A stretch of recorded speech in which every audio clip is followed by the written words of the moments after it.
પોરબંદર વિધાનસભા ભાજપનું સ્નેહમિલન સુરતમાં થયું। ભાજપના ઉમેદવાર મનસુખ માંડવિયાની હાજરીમાં સ્નેહમિલન કાર્યક્રમ। તમામ મતદાતાઓને 5 દિવસ ગામ જઈ મતદાન કરવા માટે અપીલ કરવામાં આવી। પ્રધાનમંત્રીના 400 પારના સૂત્રને સાર્થક કરવા માટે આહવાન કર્યું છે। મનસુખ માંડવિયાએ ભાજપને જીતાડવા માટે પણ હાકલ કરી। સુરતમાં પોરબંદર વિધાનસભા ભાજપ દ્વારા સ્નેહમિલન સમારોહ પણ યોજાયો હતો, જેમાં મોટી સંખ્યામાં ભાજપના કાર્યકર્તાઓ ઉપસ્થિત રહ્યા। 400 પ્લસ નો એમનો જે લક્ષ્ય છે એ પૂરો કરવા આપણે નિમિત્ત બનીએ ને દોસ્તો, હું સમજુ છું કે એ આપણું કર્તવ્ય છે।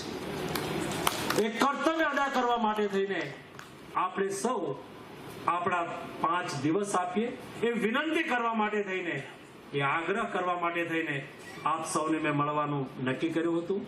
આટલી મોટી સંખ્યાની અંદર આપ સૌ ઉપસ્થિત રહ્યા, હું આપ સૌ પ્રત્યે આભારની લાગણી વ્યક્ત કરું છું।